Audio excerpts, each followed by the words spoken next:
Team India 2024 T20 world cup ఎవరి వల్ల గెలిచింది? రోహిత్ శర్మ సూపర్ కెప్టెన్సీ వల్ల గెలిచిందా? విరాట్ కోహ్లీ సూపర్ నాక్ వల్ల గెలిచిందా? లేకుంటే సూర్యకుమార్ యాదవ్ సూపర్ క్యాచ్ వల్ల గెలిచిందా? ఇదంతా కాదు, హార్దిక్ పాండ్యా ఫైనల్ ఓవర్లో సూపర్ గా బౌలింగ్ చేశాడు కాబట్టి గెలిచిందా? T20 వరల్డ్ కప్ టీమిండియా గెలిచి దాదాపు 2 రోజులు అయిపోయింది. అయితే సోషల్ మీడియాలో మనం ఎక్కడో ఒక చోట ఏదో ఒక విధంగా ఒక డిబేట్ అయితే చూస్తున్నాము. ఆ క్రికెటర్ వల్లే మనం T20 వరల్డ్ కప్ గెలిచాం, ఆ క్రికెటర్ లేకుంటే మనం గెలిచే వాళ్ళం కాదు అని. అయితే ఒక్కసారి మనం T20 వరల్డ్ కప్ 2024 మన టీమిండియా ప్లేయర్స్ పర్ఫార్మెన్స్ చూసాము అంటే అసలు ఇలాంటి డిబేట్స్ బయటకు వెళ్ళి ఎక్కడా కూడా పెట్టము. మనం ఫైనల్లో మ్యాచ్ గెలవాలి అంటే ఫైనల్ కి రావడానికి చాలా మంది క్రికెటర్స్ బాగా పర్ఫామ్ చేశారు కాబట్టి వచ్చాము. ఫైనల్లో మనం కప్పు కొట్టాలి అంటే ఫైనల్ మ్యాచ్ లో కూడా క్రికెటర్స్ బాగా పర్ఫామ్ చేయాలి, అప్పుడే మనం కప్పు కొడతాము. కాబట్టి ఇదొక team game, gentlemen's game. Team India playing 11 లో ఉన్న ప్రతి ఒక్కరూ టీమిండియా విజయం కోసం పోరాడారు.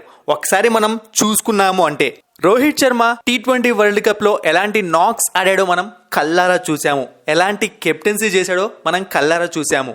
టీమిండియా తరపున హైయెస్ట్ రన్స్ చేసింది అతనే, టీమిండియా తరపున హైయెస్ట్ స్ట్రైక్ రేట్ అదందే, టీమిండియా తరపున హైయెస్ట్ 4లు, హైయెస్ట్ 6లు, ఈ విధంగా అన్ని తన పేరు మీదే ఉన్నాయి. ఇక నెక్స్ట్ విరాట్ కోహ్లీ. ఫైనల్లో విరాట్ కోహ్లీ అలాంటి నాక్ ఆడకపోయి ఉంటే ఖచ్చితంగా టీమిండియా ఆ రోజు మ్యాచ్ గెలిచేది కాదు. ఎందుకంటే తక్కువ టార్గెట్ ఉండేది, సౌత్ ఆఫ్రికా వాళ్ళు చేసేవాళ్ళు.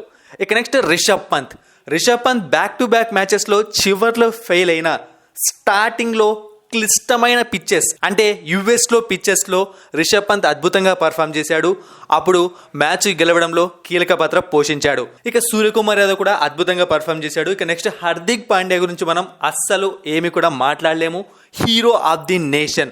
కేవలం ఫైనల్ మ్యాచ్ మాత్రమే కాదు, ఈ T20 వరల్డ్ కప్ కి బౌలింగ్ లో బ్యాటింగ్ లో అదరగొట్టేశాడు. ఇక బౌలింగ్ విషయానికి వచ్చాము అంటే బుమ్రా, హర్షదీప్ సింగ్ ఇద్దరు కన్సిస్టెంట్ గా పర్ఫామ్ చేశారు. కుల్దీప్ యాదవ్ వికెట్లు తీసుకున్నాడు. సో ఈ విధంగా ఇప్పుడు నేను చెప్పాలి అంటే ఒక్కొక్క ప్లేయర్ ఏం చేశాడో క్లియర్ గా చెప్పగలను. ఇది ఒక టీమ్ గేమ్ అనమాట.